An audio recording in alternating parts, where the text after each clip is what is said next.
Meus queridos irmãos, um bom dia, a graça e a paz do Senhor Jesus, amém? Aqueles que nos acompanham pela internet também sejam todos bem-vindos a mais uma edição da nossa Escola Bíblica Dominical, que o bom Deus possa falar aos nossos corações por meio da sua palavra, em nome de Jesus. Meus irmãos, hoje nós vamos pensar um pouco com base no texto do livro de Atos dos Apóstolos.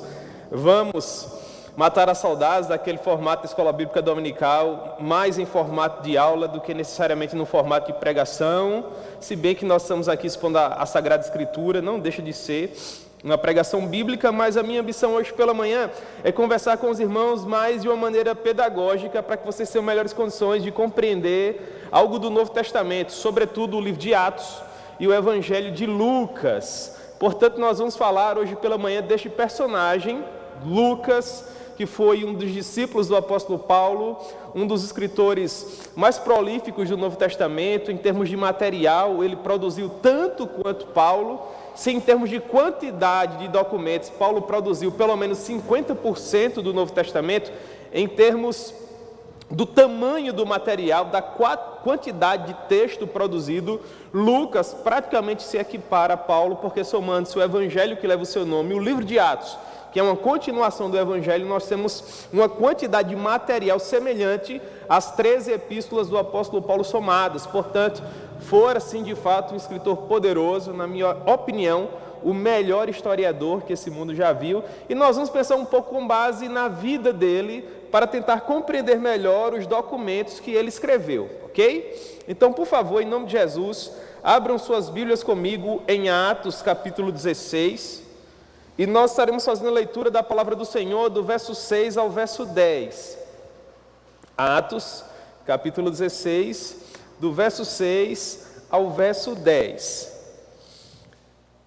Para aqueles irmãos que ainda não tiveram a oportunidade de frequentar um seminário de teologia, essa seria uma das aulas que vocês teriam em um curso, por exemplo, de análise do Novo Testamento, introdução ao Novo Testamento, que são aquelas cadeiras propedêuticas do princípio do seminário, que vão lhes oferecer subsídio para as cadeiras de línguas, para as cadeiras de exegese, de exposição das Escrituras, como, por exemplo, homilética, hermenêutica, tá bom? Então, se sintam, né, aí no seminário. É bom que aqueles que ainda não frequentaram vão sentir aquele gostinho, quem sabe vocês se matriculam esse ano, não é? Seria um prazer para todos nós. Atos capítulo 16, versículo 6, Atos 16, 6. E percorrendo a região frígio-gálata, tendo sido impedidos pelo Espírito Santo de pregar a palavra na Ásia, defrontando a Mísia, tentavam ir para Bitínia, mas o Espírito de Jesus não o permitiu. E tendo contornado a Mísia, desceram a Troade. À noite, sobreveio a Paulo uma visão, na qual um varão macedônio estava em pé e lhe rogava, dizendo: passa a Macedônia e ajuda-nos. Assim que teve a visão, imediatamente procuramos partir para aquele destino, concluindo que Deus nos havia chamado para lhes anunciar o Evangelho.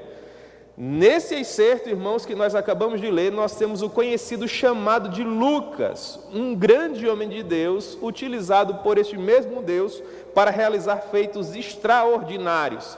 Contudo, esse chamado é um chamado que os irmãos quase não conseguem perceber quando estão fazendo a sua leitura da Sagrada Escritura, porque é um chamado muito sutil e nós vamos entender por quê. Mas antes de falarmos do chamado de Lucas, propriamente dito, vamos nos situar dentro do contexto em que essa passagem surge no livro de Atos. Muito bem, nós estamos no princípio da segunda viagem missionária. Os irmãos sabem que a primeira viagem missionária, ela teve início em Atos capítulo 13, em algum momento por volta do ano 47 depois de Cristo, e a princípio essa viagem era liderada por Barnabé. Vocês lembram, né, na leitura de Atos capítulo 13, que em dado momento a igreja de Antioquia estava reunida, e o Espírito Santo diz expressamente para separar a Barnabé e a Saulo para a obra que ele os havia chamado. Ainda no princípio da primeira viagem missionária, estando ainda os missionários na primeira região que eles foram evangelizar, que foi a ilha de Creta. A ilha de Creta é a terra natal de Barnabé, para quem não sabe. E lá eles evangelizaram 2 cidades, Salamina e Pafos. Dentro desse contexto, quando eles estavam evangelizando Creta, o pai do procônsul Sérgio Paulo se viu doente, os missionários oraram por ele, mas enquanto eles oravam e evangelizavam aquela região, Elimas, que era um mágico e encantador, também conhecido como Bar Jesus, tentou prejudicar o trabalho missionário e ele foi severamente repreendido por Saulo, que a partir desse episódio deixa de ser conhecido como Saulo e passa a ser conhecido no contexto do Novo Testamento pelo seu nome grego, que seria Paulo. E neste momento também Barnabé percebe que aquele rapaz, mesmo sendo ainda jovem, tinha condições de assumir a liderança daquela empreitada missionária. E é justamente isso que acontece. Barnabé sutilmente deixa de ser o líder da viagem missionária e a partir de então quem passa a ser tratado em primeiro plano passa a ser Paulo. Se você fizer uma leitura atenta de Atos capítulo 13, você vai perceber isso.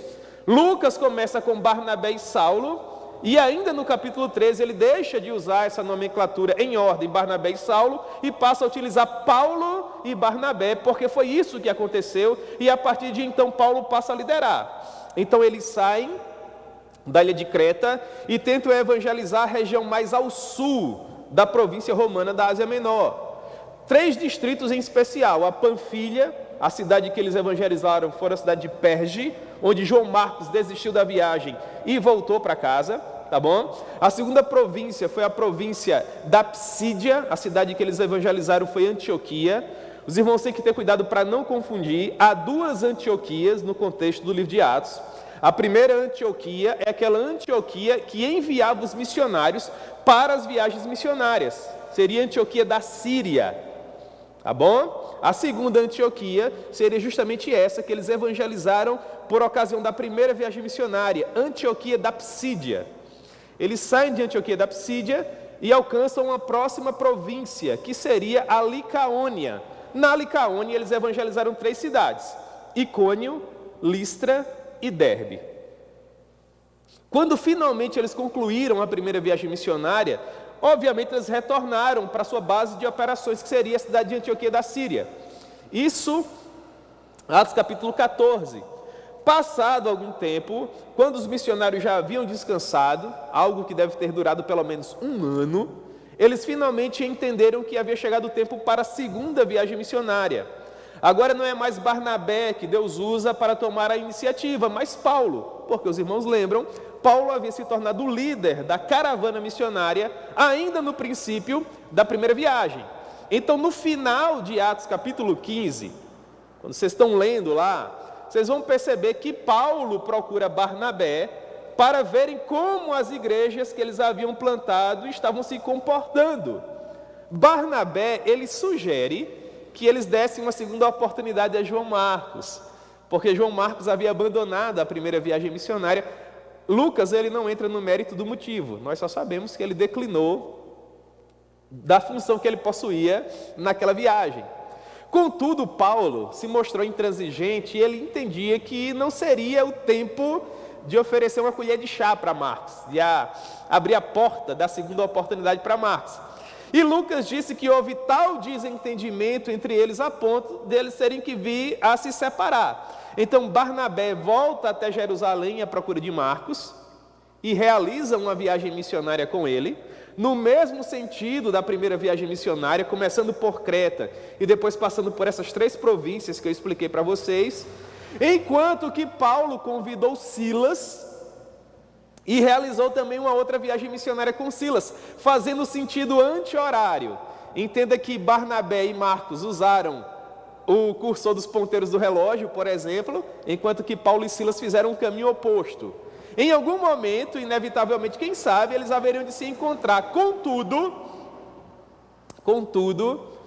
quando nós chegamos em Atos, capítulo 16, do verso 1 até o verso 5, Deus realiza algo extraordinário, porque uma pessoa que é muito cara ao meu coração é convidada por Deus através de Paulo para se tornar missionário. Quem foi? Timóteo. Timóteo habitava na cidade de Listra, aquela cidade onde Paulo, na primeira viagem, foi apedrejado. E 2 anos depois, quando Paulo finalmente retorna pela cidade de Listra, evangelizando junto com Silas, acerca daquele rapaz, todo mundo dava bom testemunho. Então Paulo o convida para se tornar missionário. Isso é uma outra história que eu gostaria muito de contar outra vez para vocês. Acho que já contei dezenas de vezes aqui, Mas nunca é demais falar de Timóteo, irmãos.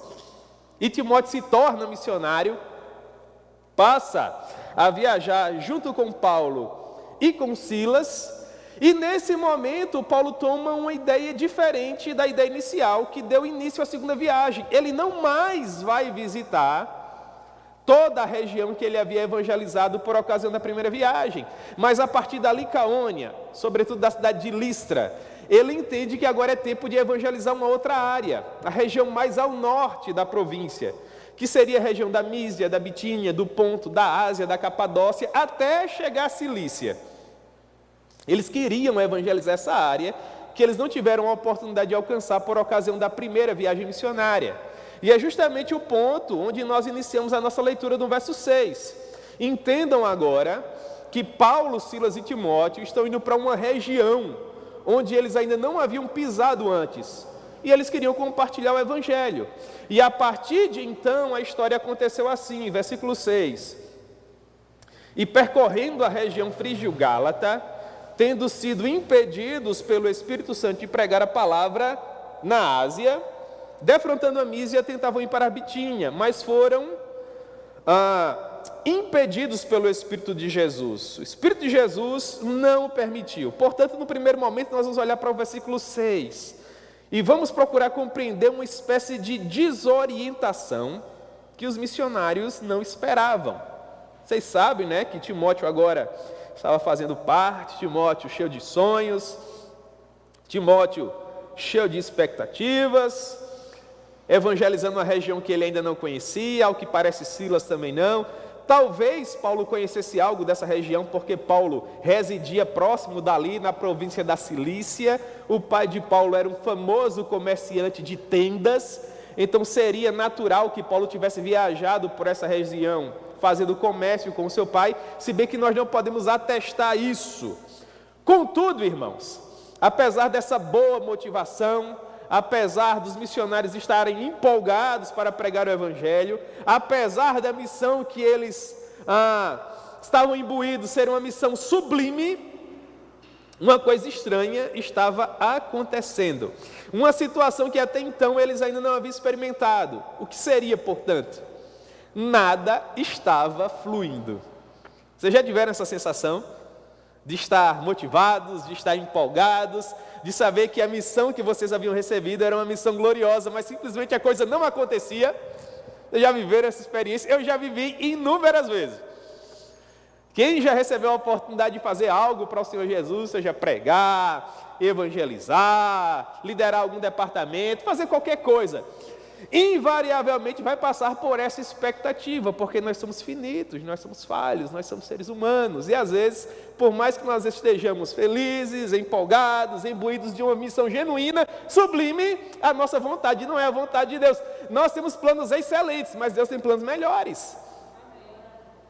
O que acontece? Lucas nos diz, versículo 6, e percorrendo a região frígio-gálata, eles foram impedidos pelo Espírito Santo de pregar na Ásia. Como isso é possível, irmãos? Vocês já pararam para analisar esse versículo 6? O apóstolo Paulo é o maior teólogo que o planeta Terra já viu, na minha opinião. O maior plantador de igrejas de todos os tempos.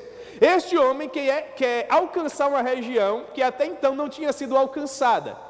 Ele está sendo auxiliado por um profeta muito conhecido, chamado Silas, oriundo da igreja de Jerusalém, e um rapaz que alguns anos depois seria o seu sucessor. Portanto, aquele time de missionários seria como que a nata da evangelização daquele momento histórico. Segunda metade do primeiro século depois de Cristo. Evangelizando uma terra até então não alcançada. Humanamente falando, o que deveria acontecer? O Espírito Santo deveria estar se utilizando deles de uma maneira extraordinária. Vocês concordam comigo? Sinais, prodígios, maravilhas, multidões se convertendo, uma coisa assim colossal. Humanamente falando, não deveria ser assim. Contudo, a gente olha para o versículo 6 e o que nós enxergamos? Que o Espírito Santo estava lhes impedindo de pregar a palavra na Ásia. A interpretação que eu faço deste tendo sido impedidos pelo Espírito Santo de pregar é semelhante ao que Deus fez com as rodas das carruagens dos egípcios quando eles estavam no meio do Mar Vermelho. Eu faço essa analogia, irmãos, não sei porquê, mas ela me ajuda a compreender. O que acontece? Você pega Gênesis capítulo 14, você vai ver, a partir do versículo 21, que quando o Mar Vermelho já estava aberto, e os filhos de Israel já haviam avançado quase um dia de caminhada, os egípcios finalmente entraram também. Só que os egípcios estavam em carruagens poderosas. Inevitavelmente eles iriam alcançar o povo do Senhor e o povo seria exterminado. Então o que é que Deus faz? Segundo Moisés, Deus emperrou as rodas dos carros e fez com que as carruagens andassem com dificuldade. Humanamente falando, você ia olhar para aquelas carruagens e você ia ver o pneu quadrado, é assim? Deus tornou quadrado o pneu. Deus tirou a graxa das engrenagens, foi isso? Não! As rodas continuavam redondinhas, ainda havia graxa nas engrenagens, tudo estava perfeito. Só que Deus dificultou. Como isso aconteceu? Irmãos, Deus sabe. Você olha para Paulo, puxa vida, escreveu 50% da Bíblia no Novo Testamento. Timóteo é o cara, o maior pupilo de Paulo e Silas, é um profeta conhecidíssimo. Deus retirou a inteligência de Paulo, irmãos. Tirou a unção dele, o poder do Espírito Santo dele, dos auxiliares dele. Não! O que foi que aconteceu? Deus fechou a porta. E o que nós aprendemos? Se Deus não nos der a voz que nós precisamos para pregar o Evangelho, nós vamos continuar sendo muito inteligentes, nós vamos continuar sendo habitados pelo Espírito Santo, porque o sacrifício de Jesus foi genuíno, o sacrifício dele foi eficaz e nós vamos para o céu, mas a coisa não vai acontecer. Eles foram impedidos pelo Espírito Santo de pregar o Evangelho na Ásia. Que coisa interessante. A mesma coisa acontece com um pregador às vezes.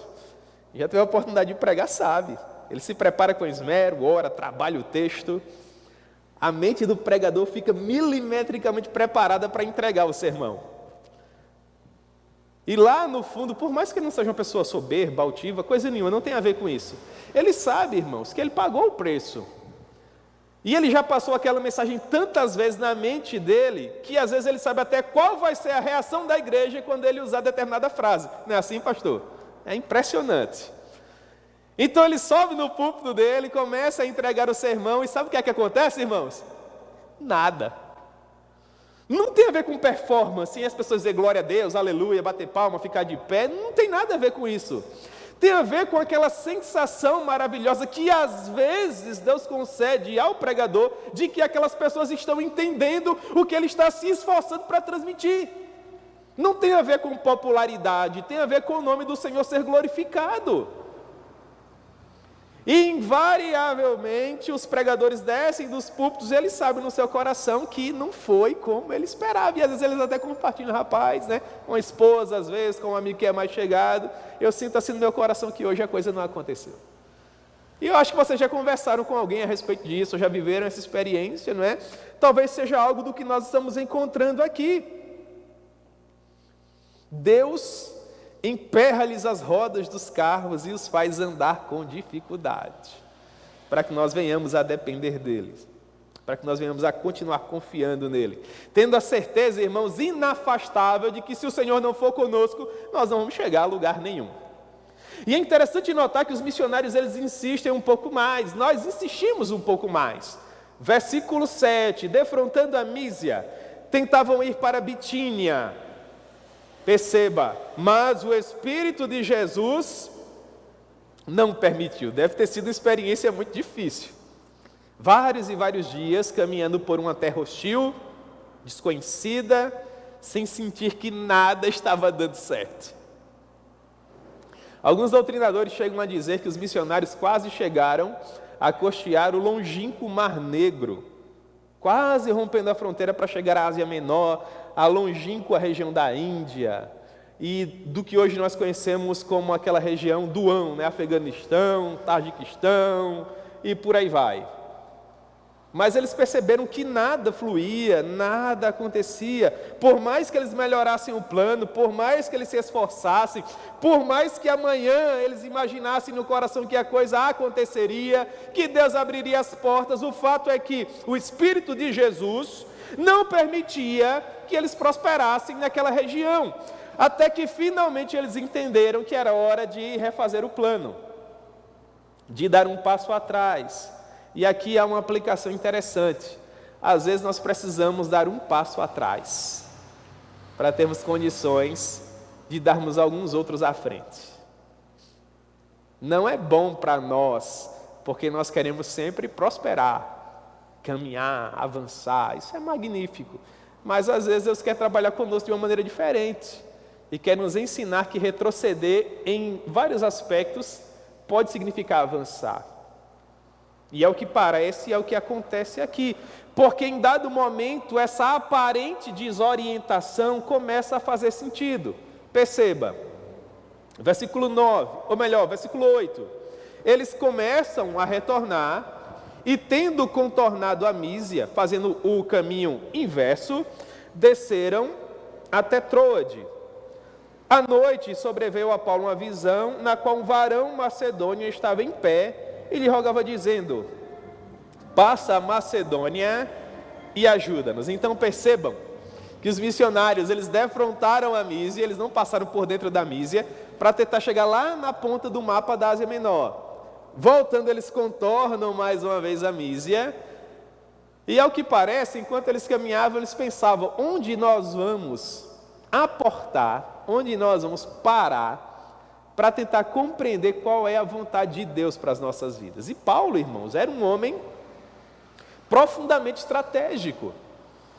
Não pensem vocês que essas viagens e que essas cidades que aparecem no enredo de Atos são viagens e cidades fortuitas, como se Paulo saísse andando por onde lhe dava na telha e a coisa fosse acontecendo. Pelo contrário, tudo era milimetricamente organizado. Paulo, ele sabia que em cada uma daquelas cidades ele alcançaria frutos diferentes e que esses frutos se expandiriam para que muitas outras cidades fossem alcançadas pelo Evangelho.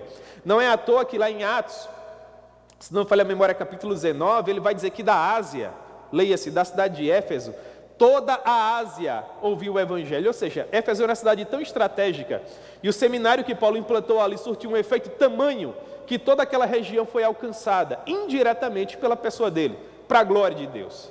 Então Paulo, ele sabia muito bem que tinha que escolher cada passo que ele ia dar com sabedoria. Portanto, isso até nos ajuda a compreender que quando ele se encontrava desorientado, viajando pela região frígio-gálata, que aquilo o abalou profundamente. Porque quem gosta de tudo organizado, correto, bem agendado, quando as coisas saem do lugar, essa pessoa fica louca. E Paulo precisava de orientação. E como é bom perceber isso, mesmo os homens de Deus mais experimentados precisam parar para ouvir a voz de Deus, para saber qual será o próximo passo. E a cidade que Paulo escolheu para que essa orientação lhe fosse lhe dada foi a cidade de Troade. Mas por que a cidade de Troade? Porque Troade era uma cidade portuária, importantíssima. Todo mundo que saía do Ocidente para o Oriente passava necessariamente por Troade e vice-versa. Portanto, era uma cidade cosmopolita, de muitos peregrinos, inúmeros comerciantes, viajantes, pessoas ilustres passavam por ali. E Paulo entendia que a partir daquela cidade, seja para que local que o Espírito Santo agora quisesse lhe enviar, ele teria melhores condições de ir. Porque haviam navios a todo tempo, as estradas construídas pelos romanos partiam daquela região, para a Europa pela Via Ápia, para a região do Oriente pela Via Ignácia.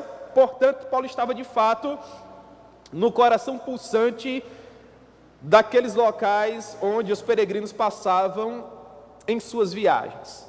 Nós não sabemos por quanto tempo eles ficaram em Troade. O fato é que, em certo momento, mais especificamente numa certa noite, versículo 9, sobreveio a Paulo uma visão, na qual um varão macedônio estava em pé e lhe rogava, lhe implorava Essa palavra rogar, paracaulos, é bem interessante. É alguém que faz o possível para fazer com que aquela pessoa atenda. Ela até está disposta a abrir mão da sua dignidade, quem sabe. Ela não se envergonha em chorar, em se ajoelhar. Ela implora, ela roga.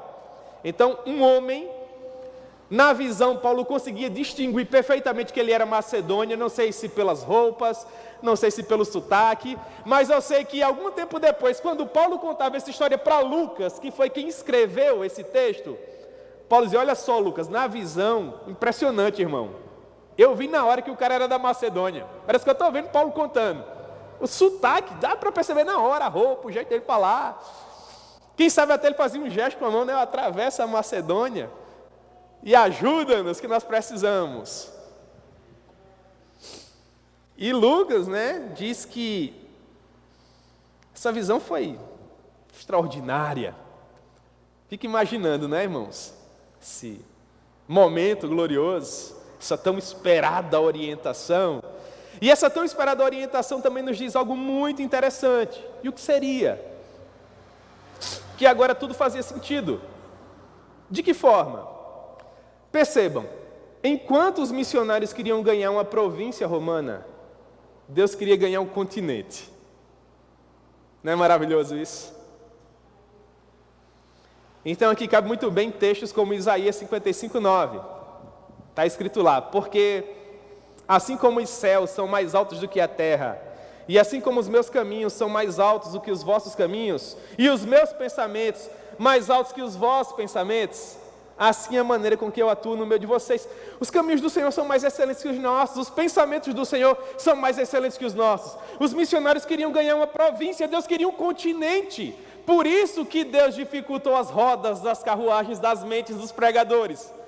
Porque por mais que eles estivessem numa missão sublime, pregando o evangelho glorioso, para pessoas que precisavam, o plano de Deus para aquela região não era aquele naquele momento, ela seria alcançada depois. Por quem? Pelas pessoas que o próprio Paulo havia expulsado de Jerusalém. Quem vai cuidar melhor dessas pessoas? Pedro. Pedro vai escrever a primeira carta para essa região e a segunda carta para essa região. Ou seja, Deus não abandonou aquelas pessoas, elas só seriam alcançadas em dado momento. Naquele momento em especial, Deus queria a Europa.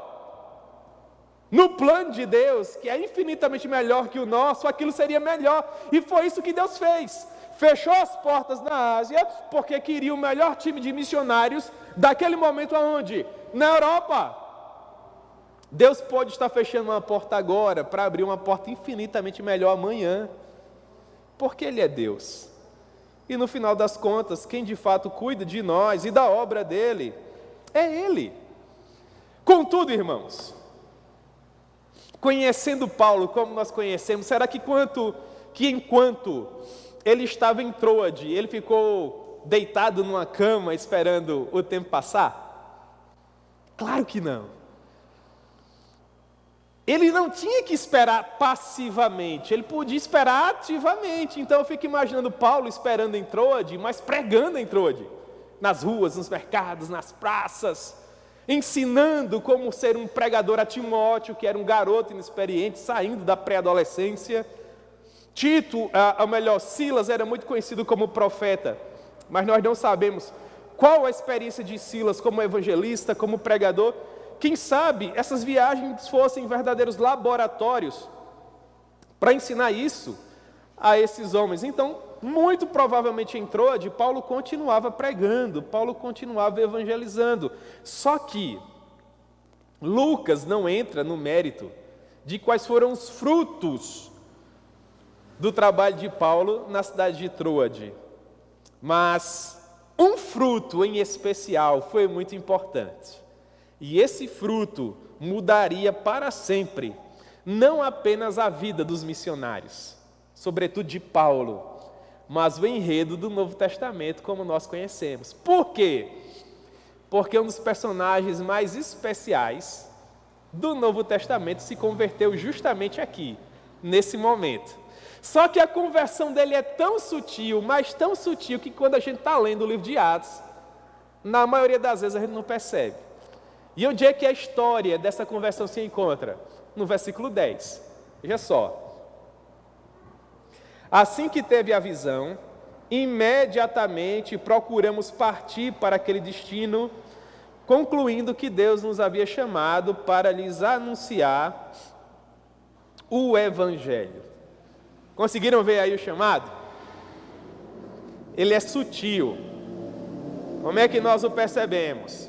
Se você faz uma análise a partir do versículo 6, para a gente não se estender tanto, você vai perceber uma coisa muito interessante. Você olha para o versículo 6 e está escrito assim, ó: tendo sido impedidos. Quem foi impedido? Eles foram impedidos. Você consegue perceber isso? Eles foram impedidos. Aí você olha para o versículo 7. Tentavam ir para Bitínia. Quem tentava? Eles tentavam. Parece aula de português, não é? Eles tentavam ir para Bitínia. Aí você olha para o versículo 8. Desceram a Troade. Quem tentou? Eles. Eles desceram a Troade. Mas quando você olha para o versículo 10, olha como está escrito. Assim que teve a visão, quem teve a visão? Paulo. Imediatamente procuramos. Quem procurou? Nós procuramos. Nós procuramos. E o que você percebe com isso? Que agora quem escreveu o texto está inserido na história. Ele vinha na terceira do plural. Eles. Mas agora ele usa um outro recurso da narrativa para se inserir na própria história que ele conta. E usa a segunda pessoa. Nós procuramos partir imediatamente. Portanto, nas entrelinhas do versículo 10, Lucas aparece. Lucas, que é o autor do documento. E aqui é que a coisa fica interessante. Em que sentido? No sentido de que, quem é esse Lucas? De onde ele veio? Qual é a história dele? Infelizmente ele não nos conta. Mas a tradição, sobretudo patrística, é muito vasta com relação à pessoa dele. Se bem que há muita especulação.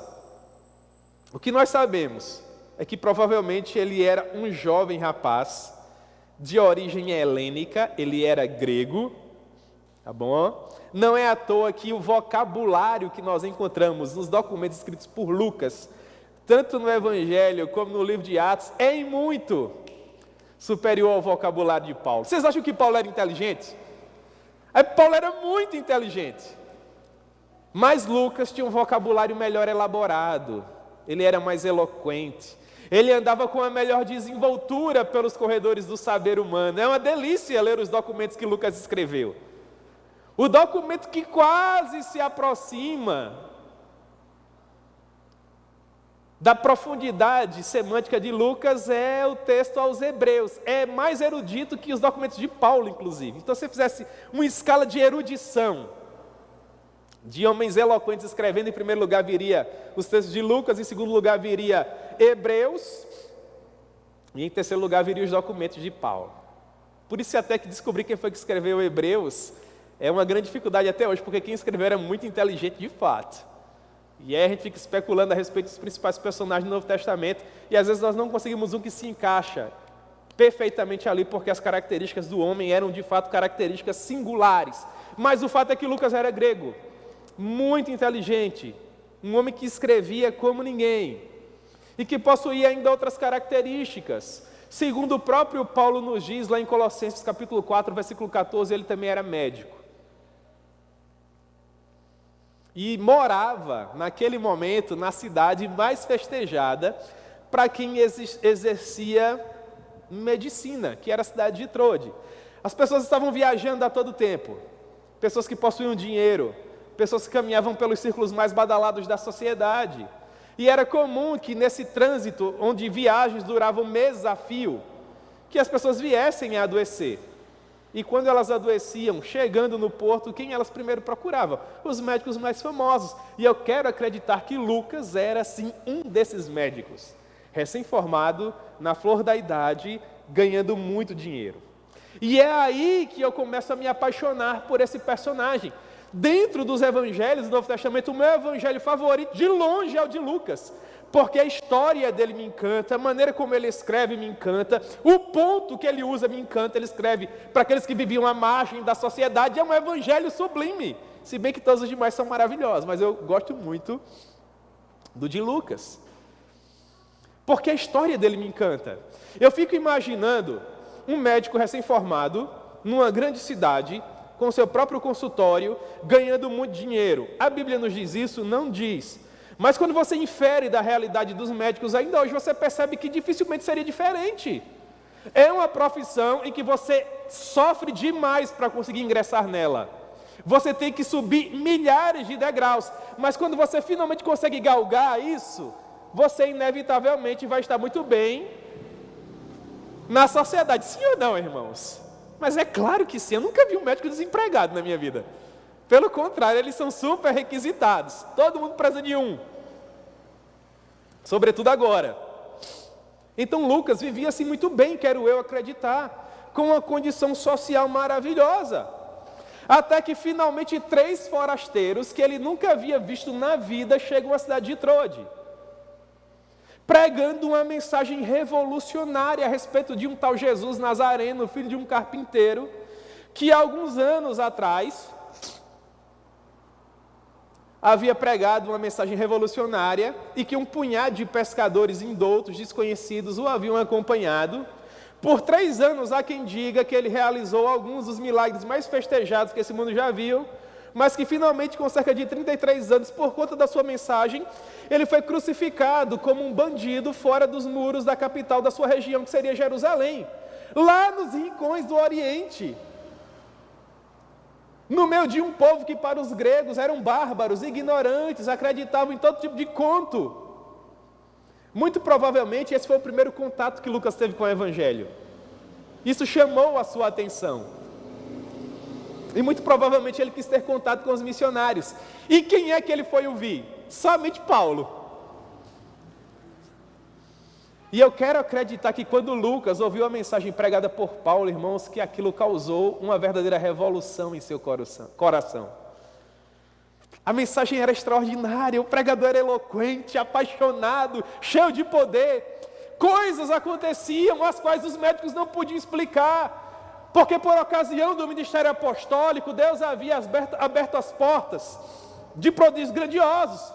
À sombra dos apóstolos curavam os enfermos, faziam os coxos andar, os cegos voltar a ver. E Lucas, enquanto médico, observava tudo aquilo e ele sabia que a partir do ponto da medicina, aquilo seria impossível. Portanto, tudo contribuía, desde o parâmetro médico até o sobrenatural, para provar que de fato aquela mensagem era a mais magnífica e importante mensagem que qualquer ser humano pode ouvir na vida.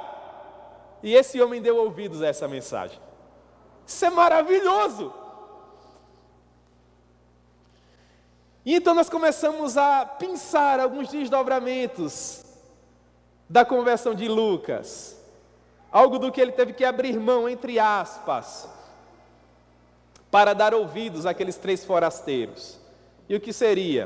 A gente pode especular aqui, por exemplo, em primeiro lugar, educação, irmãos, é barato, ainda hoje. É barato. Eu converso muito com o Raíssa sobre isso. A gente vai passando de carro, aí eu vejo Motiva, IASG. E eu, meu Deus, se eu pudesse colocar meus filhos aqui. Meu Deus, se eu pudesse colocar meus filhos aqui. Todo pai e mãe passa por isso. Você passa ali em frente à Facisa, ESAC, Escola de Aviação Civil. Tem um outdoor que é um Boeing do tamanho do mundo, né? Você, meu Deus, se meu filho pudesse ser piloto de avião. Aí tem lá Faculdade de Ciências Médicas, tal, né? E você fica sonhando, mas isso é muito caro. Investimento altíssimo. Mas nós não mediríamos esforço se nós tivéssemos, convenhamos, sim ou não? Ora. Então vocês concordam comigo que a família de Lucas investiu uma fortuna para ele se tornar médico, sobretudo naquele contexto? Para abrir o consultório, colocá-lo na cidade mais badalada da época, para quem queria fazer medicina. Aí agora tudo que aquela família havia investido até então estava prestes a ruir, porque Lucas chega para a família e diz: eu vou abandonar tudo aqui. Por quê, meu filho? É porque eu vi 3 homens que chegaram aqui pregando. De onde eles vieram? Na verdade, eles não vieram de lugar nenhum, porque eles estavam perdidos. Rodaram, não chegaram a lugar nenhum, vieram para cá. E de onde eles saíram? Do Oriente, foram expulsos de lá. E você acreditou nesse povo, irmãos? O Evangelho é maravilhoso, não é? Parece a história de Abraão. sai da tua terra, da tua parentela, vai para um lugar que eu ainda te mostrarei. Aí lá vai Abraão contar a notícia para a família, né? Vou abandonar tudo que eu tenho aqui, vou me embora. Vai para onde? Ainda não sei. Quem foi que falou com você? Ninguém, eu só ouvi uma voz que dizia tudo isso para mim. A gente ia pensar que uma pessoa assim ficou o quê, irmãos? Louca, não é? Mas o evangelho para o homem natural é o quê? É loucura. Todavia, para todos aqueles que creem, é o poder de Deus. Portanto, Lucas ele teve que abrir mão de muita coisa. Em segundo lugar, aparentemente, como eu falei para vocês, Lucas era grego e não judeu. O que prova que até então ele não tinha tido um contato mais profundo com a cultura dos judeus. O que seria muito chocante para ele, não é? Ouvir o evangelho assim da primeira vez e já se entregar a eles. Quando você já era judeu, a história já estava mais forte no seu coração, porque todo o Antigo Testamento aponta para Jesus. Mas quando você não é judeu, fica muito mais difícil. Em terceiro lugar, ele estava no auge da carreira, ganhando muito dinheiro, vivendo em uma grande cidade. Entre aspas, tudo estava muito bem encaminhado. E finalmente, inevitavelmente, a família desse homem tinha muito orgulho dele. Ele era o filho no qual os pais haviam depositado a sua confiança, investido a sua fortuna. Até que um dia, irmãos, tudo mudou. Então, às vezes, nós olhamos para versículos como esse, Atos 16:10, e a gente lê em 2 segundos. Assim que teve a visão, imediatamente procuramos partir para aquele destino, concluindo que Deus nos havia chamado para lhes anunciar o Evangelho, e não conseguimos nem vislumbrar que dentro dessas 4 linhas, uma história poderosíssima está acontecendo nos bastidores. Poderosíssima. E é por isso que eu falei para vocês no princípio aqui da nossa breve reflexão, que hoje pela manhã a minha ambição seria lhes oferecer melhores ferramentas para que vocês viessem a compreender o Novo Testamento. Porque agora seguramente quando vocês forem ler o livro de Lucas, quando vocês forem ler o livro de Atos, vocês vão ter melhores parâmetros para compreendê-lo, porque vocês sabem o que acontece por trás, nos bastidores, acerca da vida do autor. Então, muito provavelmente aqui, nós estamos em algum momento, tá bom? Do ano 49, 50 depois de Cristo, na cidade de Troades, e Lucas está recebendo a Jesus como Salvador da sua vida dessa maneira extraordinária. Ok, irmãos? Muito bem. Para nós encerrarmos agora, rapidamente, porque a história agora alonga-se, não é? Quais os desdobramentos na vida de Lucas a partir desse ponto? Muito bem. O que a gente sabe de pronto é que ele fechou as portas do consultório. Aí como isso é chocante. Eu fico maravilhado com isso. Fechou as portas do consultório, irmãos, colocou uma trouxinha de roupas nas costas, não é? E saiu acompanhando aqueles 3, me permita a expressão, aqueles 3 loucos. É uma coisa, irmãos, a partir de hoje, quando você passar de carro pela região da Prata, ali do centro, na frente daqueles consultórios chiques, fica pensando no Lucas, eu faço isso. Fica imaginando um médico daquele, abrindo mão daqueles prédios de mármore, de granito, de tanta coisa bacana ali, né? Com uma malinha assim, ó, hoje seria mais moderno, né? Vai para onde? Deus é quem sabe para onde eu vou agora. Agora eu vou sair sem destino pregando o Evangelho. A gente pensa em tanta pompa, tanto luxo, tanto conforto. Essas pessoas, salvo algumas exceções, vivem uma vida tão diferente da que alguns outros profissionais vivem, que é difícil compreender uma renúncia tamanha assim. Se bem que aqui eu faço uma ressalva aos conhecidos médicos sem fronteiras, não é? Que verdadeiramente estão doando a sua vida para salvar refugiados de guerra, pessoas que estão em contexto de perseguição nas regiões mais hostis do mundo, né? Fica aqui a nossa ressalva honrosa aos médicos sem fronteiras, a Cruz Vermelha Internacional e por aí vai. Mas em linhas gerais, você passar pela Prata agora, você vai pensar em Lucas. Abriu mão de tudo isso aqui porque amava Jesus e seguiu acompanhando Paulo, Silas e Timóteo, né? Eu acho que Lucas já saiu cuidando de Timóteo, magrinho, coitado, só pele e osso, cheio de problema no estômago. E Lucas, meu filho, vamos lá, eu vou com você aqui agora. Será que foi ideia de Lucas, um pouquinho de vinho antes da refeição? E Paulo lembrou a Timóteo como pai, né? Lembra do vinho que Lucas ensinou, né? Para ver se tu engorda, menino, para o vento não te levar. Portanto, Lucas fecha o consultório e acompanha os missionários. Nós chegamos a Atos capítulo 16. E é interessante que quando eles atravessam a Macedônia e chegam à Europa, a primeira cidade a ser evangelizada, Filipos. Agora fica imaginando Lucas, né? Chega lá em Filipos, aí você fica naquela expectativa, novo convertido, Timóteo da mesma forma. Se Deus deu uma visão a Paulo, que era para a gente atravessar o mar Egeu e chegar aqui, é porque, meu Deus do céu, agora vai bombar. Agora a coisa vai acontecer. E o que é que acontece? Não tinha sinagoga, encontraram um punhado de mulheres reunidas na margem de um rio. Para completar a história, Paulo expulsa um demônio de uma jovem e toma uma verdadeira surra por causa disso. Aí você fica imaginando Lucas, um tanto requintado ainda em sua condição de médico, Timóteo tremendo ao lado dele, Paulo e Silas amarrados num tronco e tome cacete.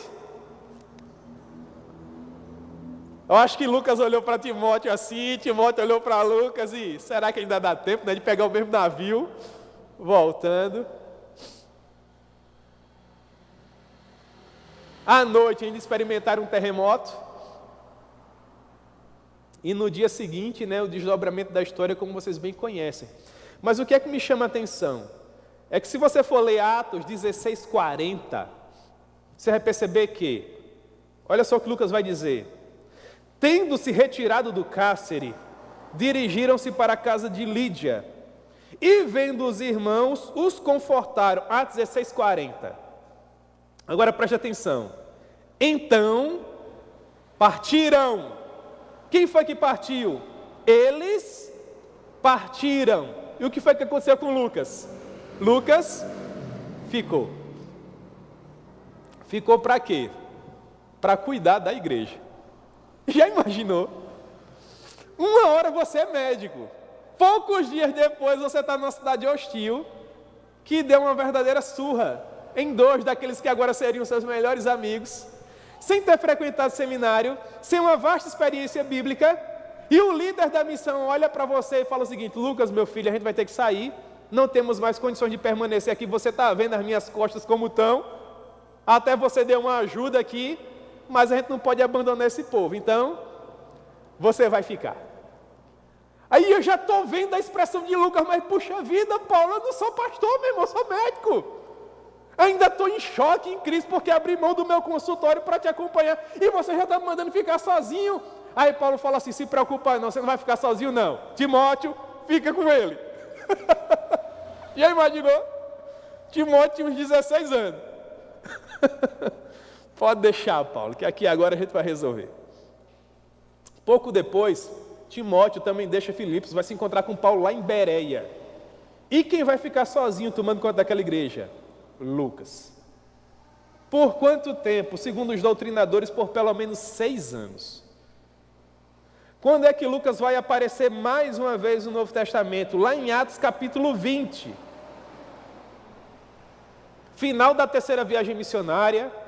Paulo está voltando para Jerusalém. Já tinha escrito Gálatas, já tinha escrito 1 Tessalonicenses, 2 Tessalonicenses, 1 Coríntios, 2 Coríntios, Romanos. Voltando para Jerusalém para ser preso, aí ele passa por terra pela região da Macedônia. Atos capítulo 20, versículo 5. Aí está escrito assim, ó, Atos 25. Estes nos precederam, esperando-nos. Ou seja, quando ele passou por Filipos, ele levou também quem? Lucas. Está vendo como é sutil? Lucas vai escrevendo a história, e se você não tiver cuidado, ele fica num canto, reaparece no outro e você não vê. Mas o que é que nos chama a atenção? O que nos chama a atenção é que, de Atos, capítulo 16, 40, até Atos, capítulo 20, versículo 5, 6 anos se passaram. E vocês lembram que Paulo deixou Lucas em Filipos, novo convertido? Vocês lembram que ele não era judeu, que ele era grego? Vocês lembram que ele não fez teologia, ele fez medicina? Portanto, era natural que Lucas tivesse muitas dúvidas sobre quem era de fato Jesus, sim ou não? Sim. Então, o que foi que provavelmente Lucas fez ao longo desses 6 anos? Ele fez a mais profunda pesquisa sobre Jesus de todo o Novo Testamento. Só que ele não era mais médico, não tinha mais tanta grana, precisava de financiamento. Então ele conheceu um homem, e agora vocês vão, quem sabe, já lembrar dele, chamado o quê? Quem lembra aí? Começa com Theo e termina com Ófilo. Teófilo, que falou o seguinte: Lucas, eu vou financiar você, porque eu também tenho curiosidade. E eu vou bancar suas viagens, eu vou bancar sua pesquisa, para você tirar suas dúvidas e inevitavelmente tirar as minhas. No final desses 6 anos, uma coisa aconteceu, escrita assim, vê se vocês lembram. Visto que muitos houve que empreenderam uma narração coordenada dos fatos que entre nós se realizaram, conforme nos transmitiram os que desde o princípio foram deles testemunhas oculares e ministros da palavra, igualmente a mim me pareceu bem, depois de acurada investigação de tudo, desde a sua origem, te dar por escrito, ó excelentíssimo Teófilo, uma exposição em ordem, para que tenhas plena certeza das verdades em que foste instruído. Isso é o começo de quê, irmãos, que eu acabei de ler? Do Evangelho de Lucas. Não é fabuloso isso? Isso é extraordinário. Então é aqui que surge o Evangelho. Muito provavelmente enquanto Lucas tomava de conta da igreja de Filipos, onde, para sanar as suas próprias inquietações, ele viajou até a região de Jerusalém, de Nazaré, de Belém, de Tiro, de Sidom, de Cafarnaum, pesquisando sobre Jesus, conversando com pessoas. Com essas informações que eu passei para vocês, tentem depois em casa fazer uma leitura de Lucas, para vocês terem uma ideia de como a visão de vocês vai mudar. É por isso que eu disse que Lucas, na minha opinião, é o melhor historiador que esse mundo já viu.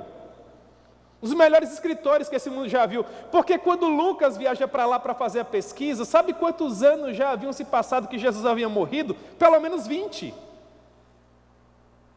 Mas quando você vai ler o Evangelho de Lucas, a genealogia que ele escreve é magnífica. Não partindo de Abraão, mas chegando até Adão.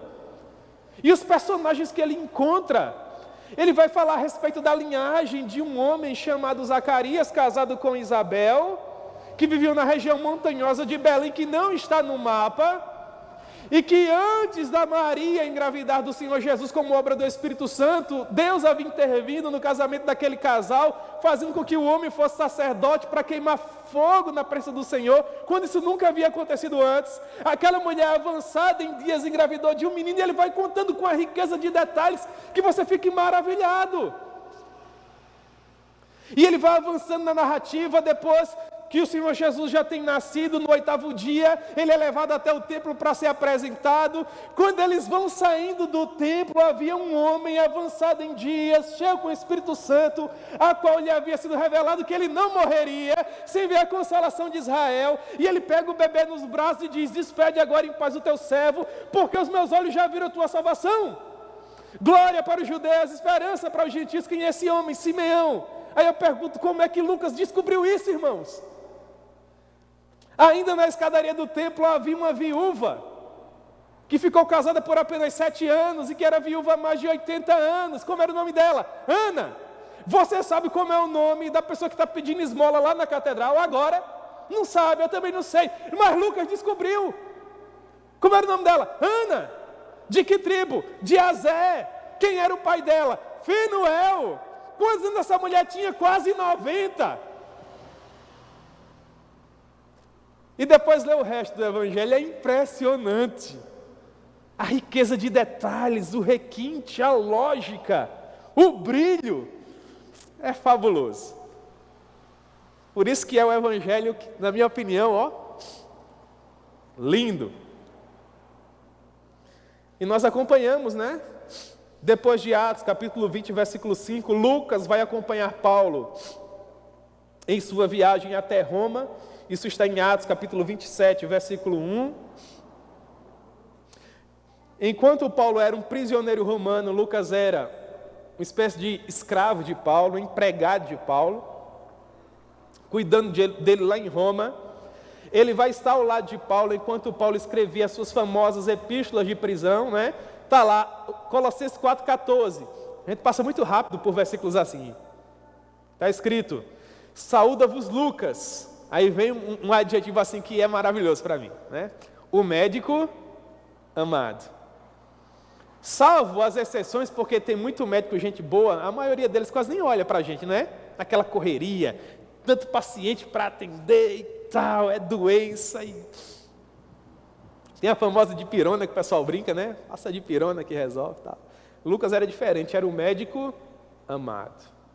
Por Paulo, pela maneira como Paulo escreve, muito provavelmente por todos. Quanto tempo Lucas passa com Paulo em Roma? Lembra, ele teve um contato com Paulo quando se converteu, viajou com Paulo até Filipos, se separaram. Se encontraram já no final da terceira viagem missionária. Paulo foi preso. De lá foi mandado para Roma. E agora Lucas pode ter um contato melhor com ele, estando com ele em Roma. Os nossos doutrinadores agora vão concluir, se bem que eles não podem afirmar, isso é uma conjectura, mas eu concordo com ela, que ao longo desses 2 anos em que Paulo esteve numa prisão domiciliar em Roma, Lucas aproveitou para fazer uma pesquisa agora com Paulo, para compreender como foi que o evangelho saiu de Jerusalém e agora havia chegado até a capital do império, até Roma. Se eles eram tão perseguidos, tão odiados, se os imperadores queriam destruí-los, como foi que algo tão extraordinário assim aconteceu? E aí Paulo começou a contar para Lucas como foi que isso foi possível. De modo que Lucas conseguiu, por meio dessas narrativas, escrever sobre os 30 anos iniciais da expansão missionária da igreja.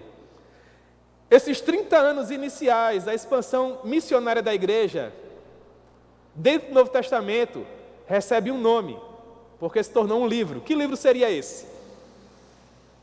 O livro de Atos. Os irmãos compreendem? Estamos todos juntos? Vocês percebem como isso é bacana? Agora vocês vão ler esses documentos, o Evangelho de Lucas, o livro de Atos, e vão saber por que foi que tudo aquilo aconteceu. Vocês já tinham parado para se perguntar isso? De onde foi que o livro de Atos surgiu? Como foi que Lucas escreveu? Quando foi que ele se converteu? Quais foram as circunstâncias da sua conversão? Como ele atingiu esse conhecimento se ele não estava lá no princípio? Ele teve que aprender com alguém, ele aprendeu com quem? Todas essas dúvidas, acredito eu, hoje foram sanadas. E vocês agora têm melhores condições de interagirem, não é? Com esses documentos. Tá bom? Quem vai financiar a produção de Atos, mais uma vez? Paulo estava preso, não trabalhava. Lucas era funcionário de Paulo. Se Paulo não trabalhava, não tinha dinheiro, Lucas não tinha salário. A gente vai só inferindo, né? Lucas vai recorrer a quem? Ora, aquele rapaz que tinha dinheiro e que queria aprender, tinha sede de saber. Quem? Teófilo. Teófilo, meu filho, nova missão para você. Quer saber como foi que a gente chegou em Roma? Teófilo, claro que quer. Então, meu irmão, abençoa aí, né? O missionário.